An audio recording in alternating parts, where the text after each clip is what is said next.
Well, of course, do stay with us here on News at Prime. We will be in conversation with Floyd Shivambu at 6 o'clock.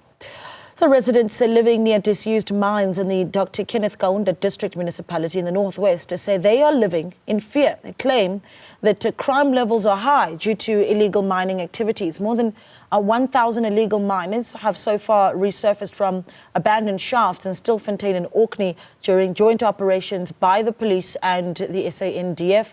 Well, Newzroom Afrika's Refiloe Seboko has been following developments, and she joins us now live. Refiloe, a good evening to you. What are you hearing from residents? I believe you've been in conversation with them this afternoon.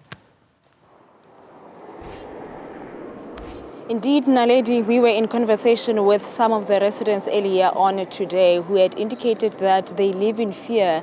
It's a norm for them that things like gun sounds or gunshots are what they are hearing on a regular basis, but because of criminal activities that are happening. But they were also speaking about how, with the presence of subs now during the Vala Umkoti together with the members of SANDF, things seems to be a bit better. But let's just listen in to some of those that we had spoken to a little bit earlier on in Kanana. Kanana is one of the area here in the Dr. Kenneth Kaunda district that is surrounded by disused mine, abandoned mine, and this is what they had to say about them living in fear as a result of other criminal activities that are being fueled by illegal mining activities.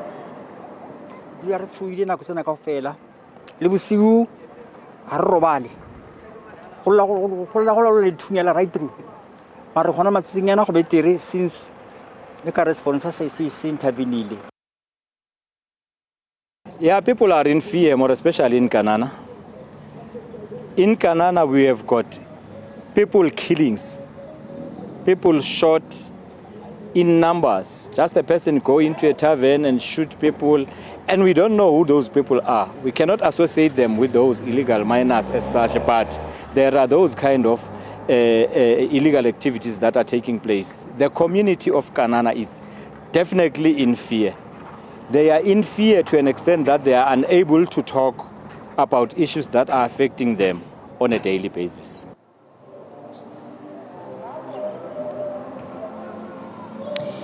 Well, they are really in fear, as you are hearing, Naledi. I mean, it's just some of the two that we were able to speak to a little bit earlier on. But, as we are driving around and even trying to engage with some, they tell you that we are really in fear. We are unable to speak about some of these things that we are experiencing because, we end up being targets. I mean, the Dr. Kenneth Kaunda, it's known as one of the two districts in the province that is a hotspot for crime, with crime statistics that are being released now and then, or rather the ones that we also saw earlier in September that were released, still remaining together with Bojanala, Dr. Kenneth Kaunda and Bojanala being hotspots of crime in the province, something that is of concern. But we are seeing now, particularly in relation to illegal mining activities, authorities saying that they're not backing down. They will continue to monitor and ensure that those that are believed to still be underground, Naledi, on these shafts, they resurface because they are trying by all means to deal with lawlessness. Right, Refiloe Seboko speaking to us there from the northwest and hearing the issues that are being raised by communities that say they live in fear.